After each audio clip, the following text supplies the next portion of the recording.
So a lot of us have actually experienced trauma. And in this video, what I want to look at is recovery possible, or does it mean that you are going to be reliving this traumatic experience or series of experiences for the rest of your life? And I just wanted to have this kind of like frank discussion with you because I thought it was very important, particularly now, to bring up this topic of, does trauma that you have suffered or that you have experienced in your life ever get better, or can you work through it, or does it mean that you are going to be stuck with the remnants of that experience? Watch this video.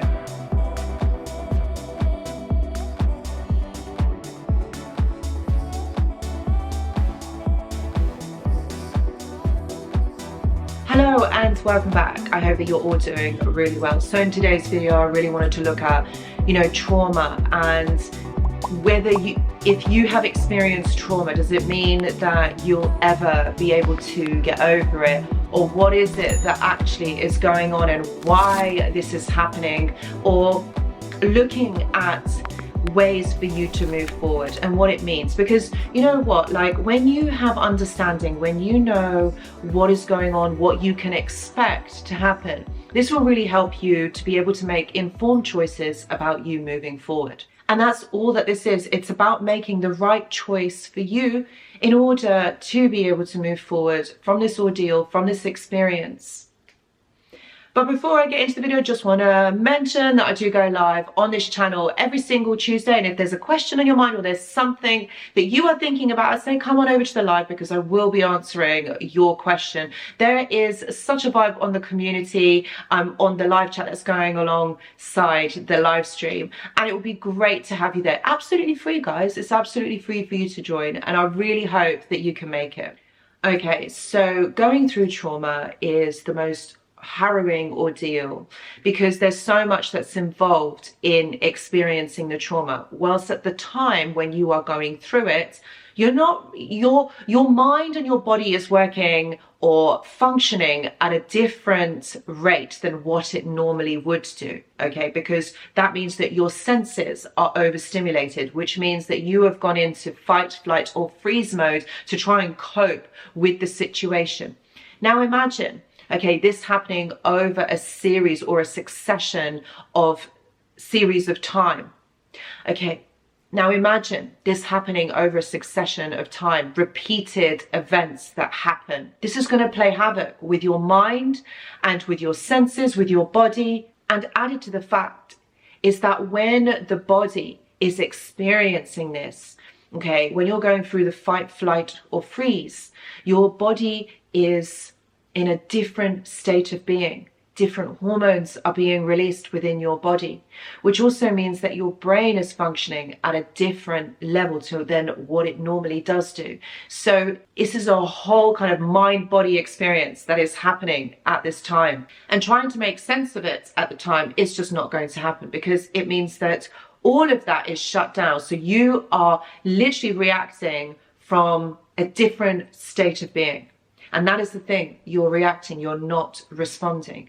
And so what happens when the body experiences these sensations or these situations, and when the mind makes these memories, it attaches meaning onto them, which then this is where the trigger comes from. Now, if you're experiencing this over repeatedly, this then becomes a normal state of being, which means that you're stuck in the response mode, which means that it's not really actually you that is responding. You are reacting to a situation all the time because either you are emotionally triggered, maybe your body is triggered, your senses are not working in the correct way. So what you're perceiving this to be is not working in the correct way. Now, you see, the body remembers, and there's a wonderful book about it. It's called The Body Remembers, or The Body Keeps the Score by Van der Kolk. And he actually talks about this, how the body remembers everything that happens because the muscles have memory. Your mind has memory, so it stores these memories. And then when you experience a similar situation, you then go back to retrieve that memory of how you reacted, of what was happening to you at that time. You then retrieve it, and then you react in the same way, because it is your go-to. It is the way that you have learned how to be. And so that is why, my friends, you keep on reacting. You don't, and it might feel like, oh, I felt like I wasn't even in my body, like it's not me, like I wouldn't actually react in this way. And indeed, it isn't you reacting in the way that you would do or the way that you would like to. It's because you're not responding, you're reacting to something. So it means that all your senses are heightened. This is why when you are triggered, you've got that muscle memory, which means that everything is heightened and you are reacting in that same way or in that same position as you would have done before. And it may not have been the correct way, but at the time you didn't know any better. So you didn't have the toolkit, or the toolkit that you, or the things that you did know, is that's how you had reacted. So if this happens over a period of time, it then wears you down. You feel drained. You feel like this isn't really you. And you feel like, I'm just surviving in my life. Like I'm literally in survival mode, because actually you are.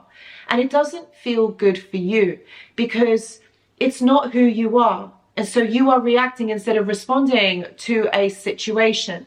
And added to the fact that sometimes these things are done, especially if you've got someone who is very toxic or you've got a narcissistic person around you, they are going to trigger you. And the triggers are all about retrieving that memory and that emotional response to that memory, and it makes you relive it. So when you behave, it's a reaction to how you would have done beforehand. So is recovery actually possible from something like this? Yes, it is. It is possible. But what I will say to you is, this is all about understanding and knowing what your triggers are. Okay, if you know what they are, then that means you can respond to them and be able to self-soothe. These are psychological techniques, okay, that, you know, we encourage our clients or our patients to use, is self-soothe. And what that means is about understanding what your trigger is, understanding how you react to a situation, and then maybe counterbalance it with a response. How would you do this if you weren't so highly triggered, or you weren't in that kind of survival mode trying to work through this? What could you have done that would work better for you? And so this is all about emotional regulation as well, which is all very possible to do if you worked with a professional or someone who understands, someone who knows. Sometimes our triggers are so deeply ingrained that it makes it quite difficult to know that we are being triggered at that time. And also sometimes it might mean that we don't ever really understand or know that these triggers are actually our triggers, and this is how we respond, which is why it's really important to work with someone on a cognitive, on an emotional level. Like, they can understand how you react, how you then reacted to this situation, and how you can counterbalance it with a response. Trauma, like I said at the beginning, is very personal, and each person is going to react in a different way, or they're going to respond in a different way.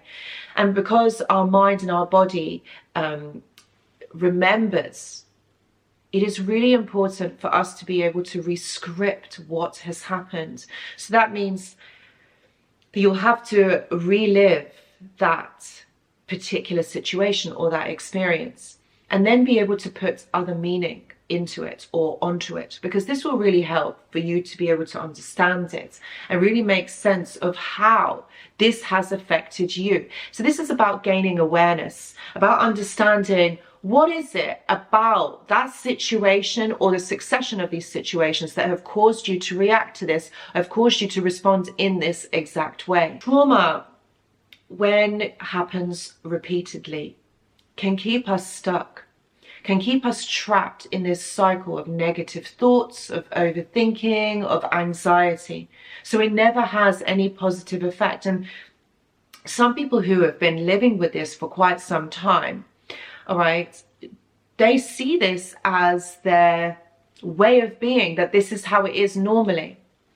But it's not. It's because you are responding to something that has been highly stressful, something that maybe you have tried to get over, tried to work through on your own. But know that You don't actually have to do this on your own. You can actually work with someone. There are people out there who are trained, who work with trauma-informed therapy or counseling, who can really help you understand this. And I think that is the key, is to understand what it is that you're going through, what it is that is coming up for you emotionally and cognitively. And once you have that understanding, you can then make the correct informed choices for you in when you are moving forward. But it takes time to understand what it is the trauma, what is the trigger that keeps coming up for you. When we are traumatized, we feel like we are stuck in this way of being.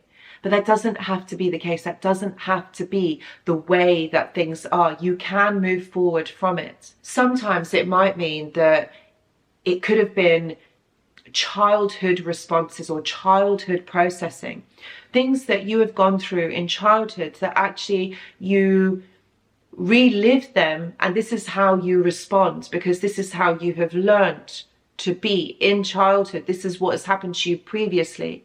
And so when you were making sense of it, this was when you were your younger self, and that's okay. But now, being an adult, you can make different choices. You can make different decisions for you because you are now your adult self. So a lot of this working through trauma is going to be about inner child healing, inner child work, understanding your childhood patterns, understanding patterns of behavior. Because when you understand the patterns of behavior, you can understand why you have reacted to a certain situation or a certain experience. And this is really helpful in terms of you moving forward. Now, what I do want to say is that, yeah, you can get over this trauma. Of course you can move past it. But it is something that you're going to have to be really adamant, really like make the choice that, yeah, I want to move forward from this. I don't want to keep reliving this. You have to make this promise to yourself because it is going to take repetitive action, repetition, motivation. Even the times when you feel you don't want to do this, you are going to have to push through because it's going to be your ego in protective mode that is going to try and drag you down so that you go back to doing what you were doing before. You have to keep pushing through this. And when you are strong and you're like motivated and you're like, yeah, I want to move through this, this is how you get past the trauma, because it's unlearning those things that you have learned. So guys, if any of you are going through this, please know that I do offer one-to-one consultations and we can work through this if this is what you are going through. Please see the description box for details. I do have a mentorship and a journal club which I post in there every single Monday, and if you're interested in joining, I'd say come on over and have a look at the description box for the details.